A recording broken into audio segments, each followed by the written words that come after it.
Good Wednesday afternoon, everyone out there in YDL Sports and Network land.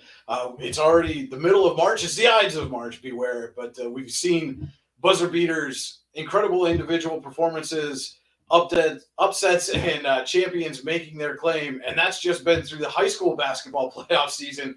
We are on the cusp right now of arguably the biggest single elimination tournament of the sports calendar, the NCAA men's basketball tournament. We're here to preview all the action for you. Brian Hagberg, Andy Close, and Dave Sherman on the YDL Sports Network. And this is becoming a tradition like no one of our own there, Dave. You come on every March or April, and we talk about some basketball playoffs. But it's great to have you back with us, and hoping you're enjoying life in South Carolina right now. Thank you for having me, fellas. Appreciate it.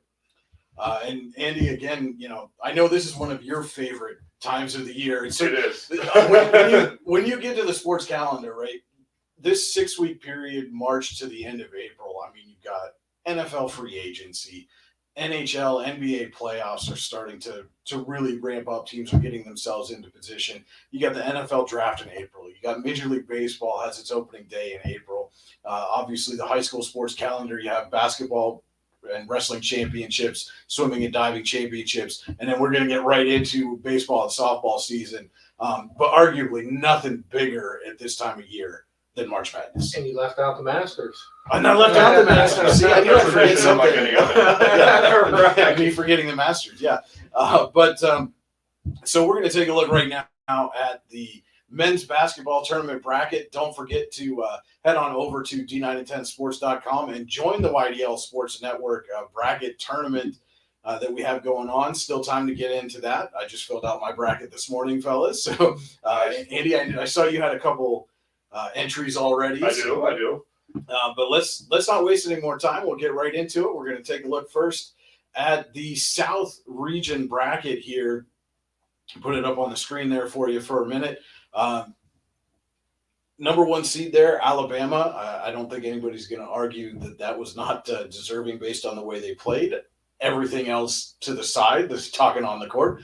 But so Alabama comes in as the top seed there in the South. And Dave, when you look through this opening round bracket, what matchup stands out to you? Well, I have to tell you one thing. Shout out to my new hometown of Greenville, South Carolina. Furman is minutes away from where I live now. So, and College of Charleston isn't that far down the road either. So, and NC Asheville is actually closer. So, throwing out some shout outs there. So, what sticks out at me on this one for sure is you have, with Boeheim's retirement, you now have Bob Huggins sliding up the ladder to could this be his last run? And he's had some long runs. He's had some controversy, just like Boeheim. And he's had a lot of wins. Yeah. He's had a lot of wins. Yeah. So, when you start looking for Alabama, where could they get bounced? We all know the number one seeds tend to not make it through to the Sweet 16. 3 might, but usually 4 don't. And so if you're wondering where Alabama could get beat, that's one area. Baylor has the pedigree, and I'm just not a believer in Arizona, but Creighton. That Creighton-Baylor winner is going to be very interesting to see how far they go. So did I answer your question? Not really. I was asking about the first round, but you kind of took off there. But in that first round of Creighton, as you see, is the 6th seed here to get NC State in the opening round. But of those opening round matchups, which one are you looking at maybe gives you the best game out of those, right? The best game, unfortunately, is an 8-9. Oh, boy, do they both belong? There's no glory in the 8-9 unless, like last year with North Carolina, making a run all the way to the Final Four. But I'll be curious. I'll throw out Furman again because Virginia squeezes you to death defensively, which means they're not going to run away from you. And Furman's not afraid. I get to hear a lot of Furman chatter, a lot of Clemson chatter too, by the way. 45 minutes down the road. So I actually, in my bracket, have College of Charleston and Furman matching up after the first round. So the second round will be interesting if those two teams spring an upset.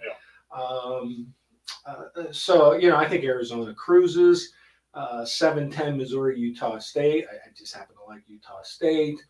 Alabama cruises, obviously.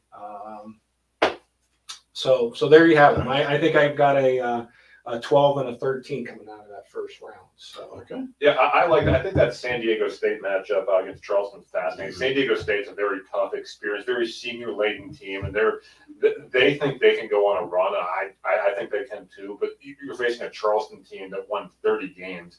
I don't care what league you play, you don't win 30 games by accident. To me, that's a fascinating first-round matchup. I think that's going to be a great game. And a dreaded 12-5. Yeah. See, and that's the 1-5 that I actually picked to maybe go a little ways and I think they can. Yeah, oh yeah, absolutely. And then they run into Alabama, and maybe that's where they run into some trouble. But so talking about Alabama, is that the consensus to come out of the South, or do you think they get bumped? I have them coming out. I do too, but I'll give you two teams to watch out for. Obviously, the 2-seed Arizona beat UCLA for the Pac-12 Conference Championship. The Conference of Champions, as Bill Walton would say. That's a very good a team with great big men in Trebellis and Ballo. And then you have a team that might have the best starting five in the country, and that's not hyperbole. They have no bench.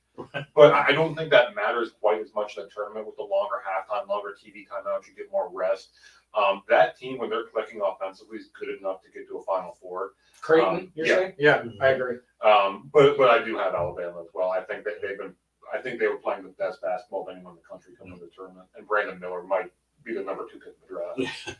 I agree with what you just said about Alabama. That's why I've got them coming out of the South as well. So let's turn our attention now over to the Midwest, and we'll put that bracket up there for you so everybody can take a look. And that's where Houston gets the number 1 seed over there in the Midwest region, Texas at the 2.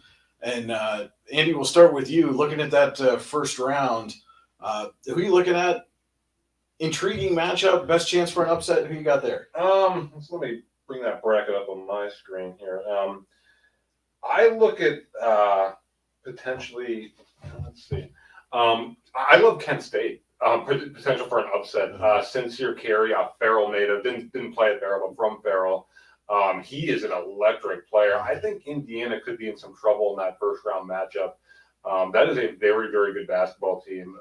If anyone watched the MAC championship game, you got to see just how special Sincere Carey is. So that's a potential upset I'm looking at. And then we got Texas A&M, Penn State at the bottom half of that bracket. I think that's fascinating. Yeah.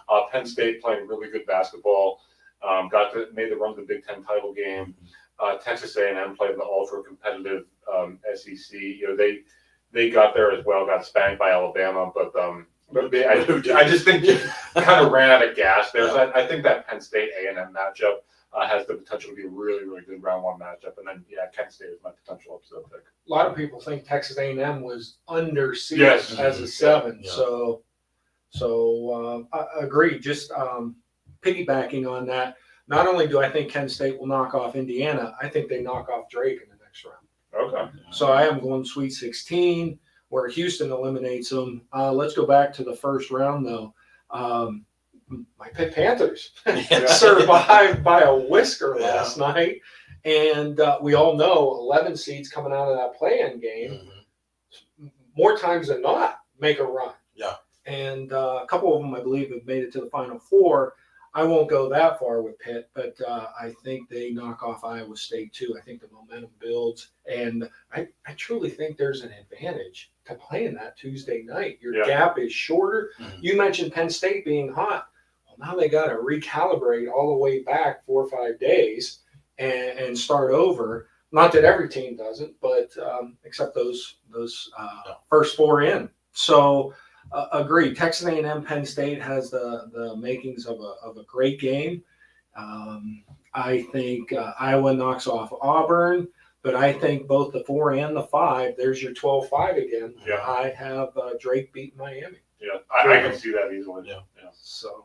Well, and like you said, a lot of people say maybe Texas A&M was underseeded. I know, especially around these parts, a lot of people felt that Pitt was more deserving than to getting one of those play-in games. But then again, they were, like you said, a whisker away from not advancing out of that play-in game. So you just never know. And that's, again, one of the things that makes this tournament so special is you just never know. And I believe if Duke doesn't beat them by 130, the ACC Yeah. tournament. Yeah. I don't think they're in the playing game. And Right. maybe Penn State is, Yeah. oddly enough. Right. Had they not made their run, but they did. And wouldn't that have been interesting? Yeah. There was actually talk not that long ago, Penn State and Pitt being in that playing game. Oh, that was fun. So, Yeah. and they could meet, right? Yeah, potentially. Win. Yep. Yeah, if they both win a couple of games, they could meet there in the Sweet 16, and man, would that be a lot of fun around here? A lot of people would be very interested in that matchup. Afterwards, play a little football. Let's play right? No, I agree with you guys. I have both Pitt and Penn State winning their first game, and then getting knocked off Pitt by Xavier, Penn State by Texas. But I think both of them are playing really well right now, and like you guys said about that matchup with Texas A&M for Penn State, I think it's just it's almost like a battle of whose strength is going to be that much better than the other team's weakness, the way they match up.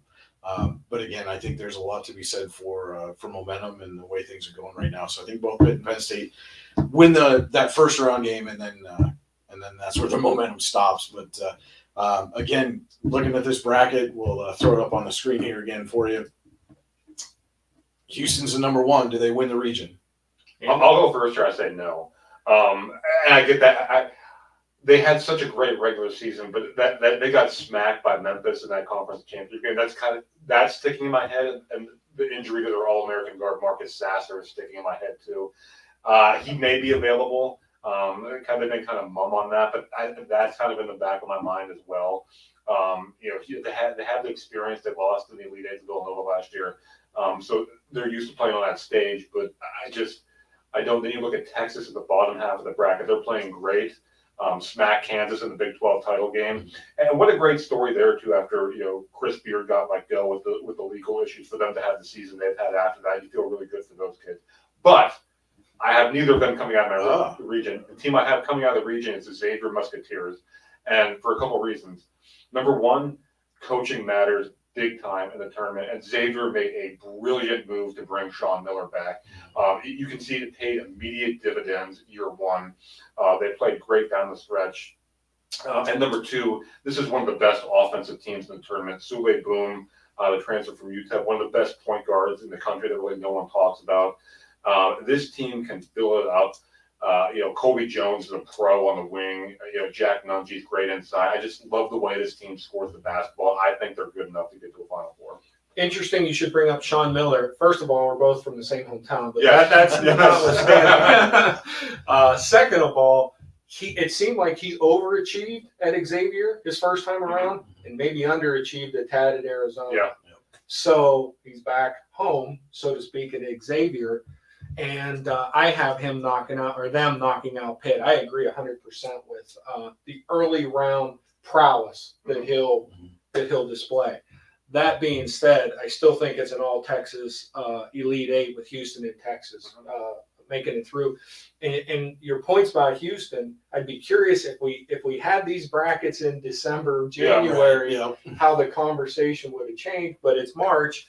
I still have Houston winning a few. But ultimately, Texas, the Big 12, is loaded. Yeah, the Big 12 was a monster this year. And so I have them escaping more than anything, beating Houston and Dayton the Final Four.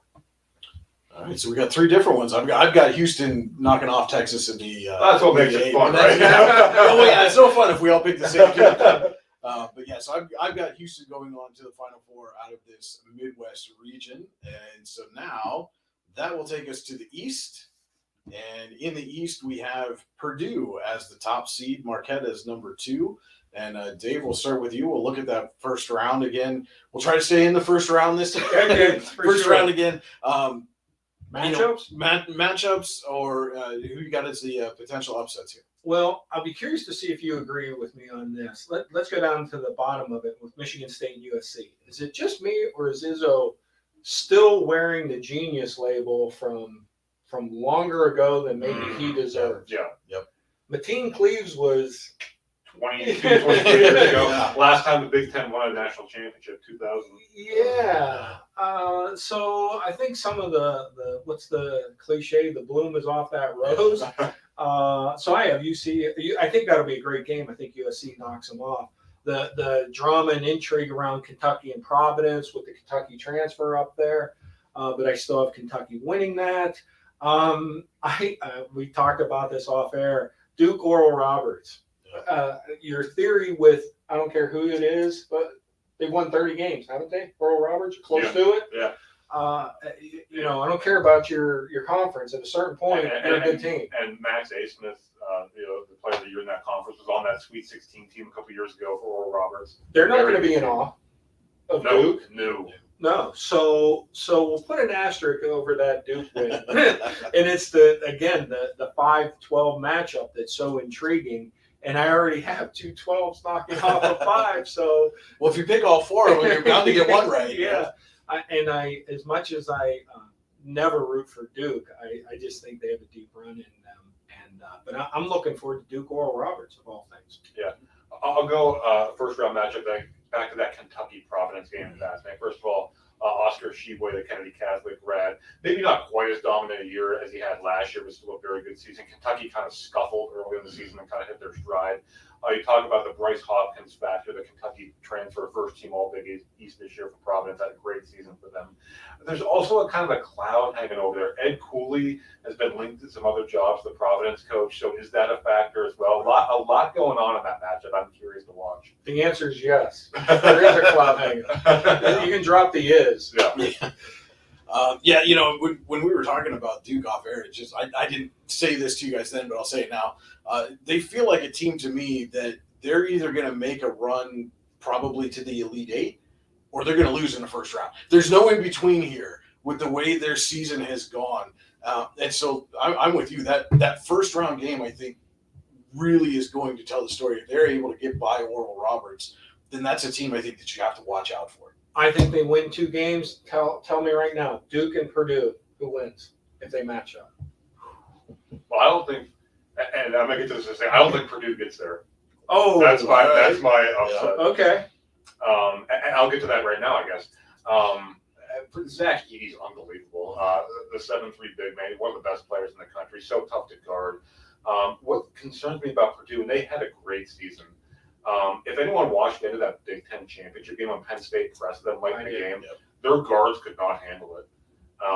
And that's a concern, especially against a Memphis or an FAU in the second round, teams that are long and athletic and can really defend.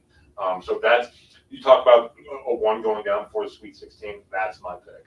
Andy, to piggyback on that, how does a Big Ten multiple time ranked first in the country team like Purdue, how are they unable to break a press? Yeah, it was. They're watching the game like, oh my goodness, like they're gonna.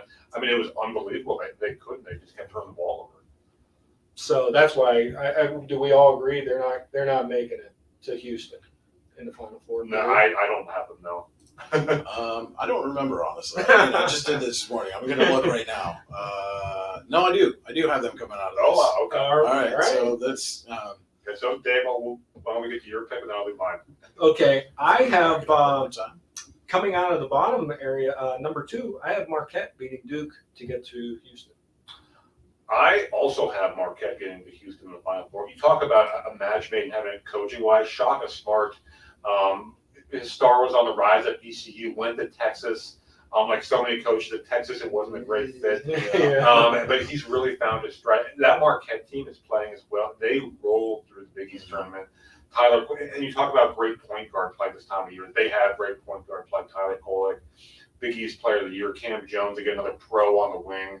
And they just defended at a really high level and just playing great basketball right now. I love the way they're playing. I think they can get to Houston. He's better off with 3 and 4-star recruits than he is with 5. And there are some coaches that are like that. And he's done a phenomenal job there. You know who else is like that? Sean Miller. Yeah. That's what he gets at Xavier. Yep. All right, one more region to go. We'll put up the bracket. It's in the West, and we have Kansas as the top seed in the West, UCLA as number 2. And Andy, it's your turn now. So looking at this first round and some of these lower seeds, what intrigues you about these matchups, or who do you think has the best chance for an upset? I'm going to tell you, and my Big East bias is showing here, guys, so I apologize, but I'm looking at the 4-13 matchup with UConn and Iona. course, Rick Pitino at Iona. Not for long. Not for long. He's gonna be back in the Big East real soon. Rumored to be the next St. John's coach. I think that rumor has a lot of legs. I think it's gonna happen. I think it'll be great for the Big East. But what a fascinating first round matchup. Dan Hurley, as much as I hate him, I think he's a really good coach. No, he rubs his mouth a lot. He said they own Madison Square Garden and they went and lost to Marquette in the Big East semi. But no, he's done a really good job there. They have one of the best big men in the country, Adamas Sanogo, and some really good guards in Tristan Newton and Jordan Hawkins. But that Iona team's no joke. That's a really good team with arguably the best coach in the tournament. There aren't a lot of coaches in this tournament that have more pedigree than Rick Pitino. So I'm very anxious to see future Big East coaches match up there in the first round of UConn and Iona. So I'll stop there. Well, you know what we want to ask him now. Do you have him playing VCU? Yeah. No, I still have UConn with that game. Oh, okay. Well, there you go. So, okay. Yep. All right. So, Dave, taking a look. Yeah, again, it looks like you got those 12-13s you like. I know. You like the 12 and 13s this year. You know, they say the 11s make the runs, and 12s do too, of course, but 11s seem to have more of a recent history of making runs. But just for whatever reason, I agree that Iona matchup is going to be fascinating. I think VCU and St. Mary's is going to be fascinating. And I think both the 12 and the 13 spring an upset there. You have Gonzaga lurking down at the bottom, right. and there seems to be zero attention on them this year. And maybe that's what they Thank you for bringing that. I forgot I was going to bring that up. And this region is loaded. For you college basketball nerds out there, 5 of the top 11 teams in the KenPom rankings are in the West. That's going to make for some fun matchups. So how does VCU get a 12? Again, they're another one that seems to be underseeded like Texas A&M. Yeah, well, I think the lack of it, I think the A10 is kind of down. Weak. From what it's been in previous years. I think that's agreed. Okay. And so, you mentioned Dave Gonzaga. Does this maybe suit them better? The last few years they've been, hovering around the number 1 team in the country coming into the tournament, number 1 overall seed. They come in as a 3 this year. And like you said, not a lot of people paying attention to them. Does that take some of the pressure off and allow them to just go out and play? I think they're battle tested. I think they've actually switched to being criticized a little for underachieving, but 2 out of the last, how many years? They made it to the national championship game, right? I'm going to tell you who else was criticized before they won championships. Tony Bennett, Jay Wright. Both criticized. Dean Smith going way back. I'm talking recently, but going way back. Yeah, you just feel like it's going to happen at some point. You forget there's over 300 Division I college one wins. Yeah, and it's a long time until you get back to that championship game. So he's going to get one there sooner or later. I don't think it's going to be this year. Well, before we get too far ahead of ourselves, we'll put the bracket up one more time. Again, Kansas the top seed, UCLA number 2. Didn't really talk much about either of them yet, but is it a 1 or a 2 coming out of this region, or who do you have winning it, Andy? Well, we're going to talk about UCLA a lot here in just a second because I have them coming out of this region. This region, I have chalk to the Sweet 16, Kansas versus UConn and Gonzaga, UCLA. I think those will both be great matchups. I have UConn and UCLA playing in the Elite 8 and UCLA winning. I think Mick Cronin, with some of the old guard kind of retiring in college basketball, I think Mick Cronin is one of the best coaches in the country right now. And again, I go back to coaching. Coaching matters. Backcourt play and experience matters. Tiger Campbell, Jaime Jaquez, Final Four experience. I love that team to get to Houston. The rotation's a little bit shorter, though. It is. All right, Dave, who do you got coming out of the West? Well, Andy and I clearly did not get together on this one because I have Gonzaga knocking off UCLA and then knocking off Kansas. I have them getting to the Final Four. All right, well, Andy, you and I agree on this one. I got UCLA coming out of the West and heading to the Final Four. So with that, we'll kind of circle back now and look at our Final Four. Dave, we'll start with you. Just to refresh, who do you have going to the Final Four this year? Out of the South, I have Alabama beating Creighton. Out of the Midwest, I have Texas knocking off Houston. Out of the East, I have Marquette beating Duke. And out of the West, I have Gonzaga knocking off Kansas. And who do you have meeting in the national championship game? I have Alabama out athleticing, if that's a word, Marquette. And then I have Gonzaga knocking off Texas. All right, Andy, we'll turn to you. Who do you have in your Final Four? Yeah, again, I had Alabama. These are my Elite Eights. Alabama over Creighton, Marquette over Memphis, Xavier getting there as well, and UCLA beating UConn.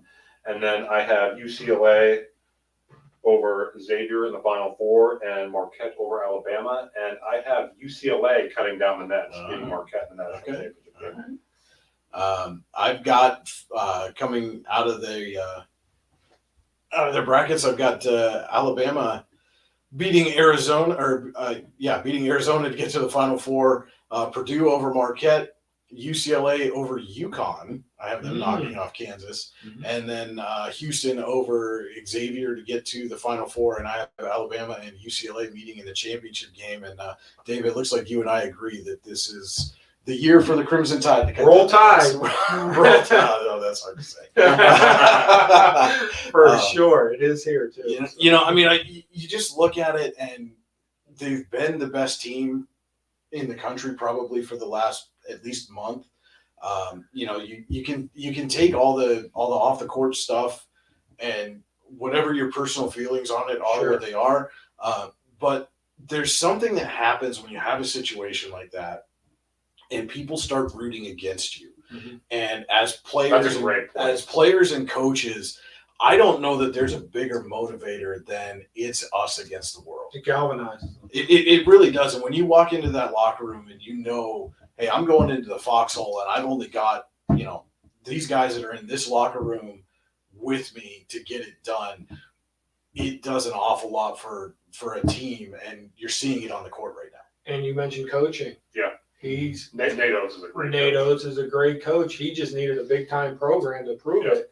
And I think he's going to prove it. Yeah, I think some of the Nate Oates, Nick Cronin, some of those guys, they're going to break through and start winning some championships there. It might be this year. It's kind of like out with the old, in with the new. There's a better cliche than that right now. But I mean, there's a new layer of coaches breaking through and winning championships. But look at the coaches that have retired in the past few years. Like, we've lost 3 coaches in the last 2 years that have won between Coach K, Roy Williams, Jay Wright. Talk about all the Final Fours and championships with that group, and they're all gone. Throw in Boeheim. Jim Boeheim, yeah. So you've got Huggins and Larinaga, maybe, on the doorstep. Yep. And Coach Cal.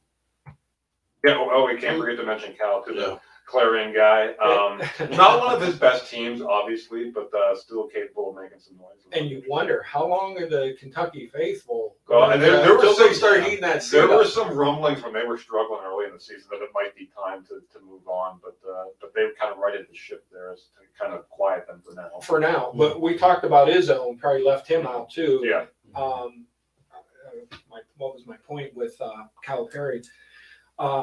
It's been a long time since Anthony Davis and John Wall, right? Yep. So much like Izzo, you wonder at a certain point, transfer portal, NIL, these guys adapted. Of course, there are thoughts that Coach Cal had a NIL. He was doing that. I don't think he was the only one. No, I don't believe he was either. Apologies to Coach Cal. But no, it's when you're talking about like the coaches with the most pedigree left in this tournament, he's certainly on that list for sure. So you and I have Alabama. Yeah, you and I have Alabama, Dave, and Andy, you've got the Bruins. Yep.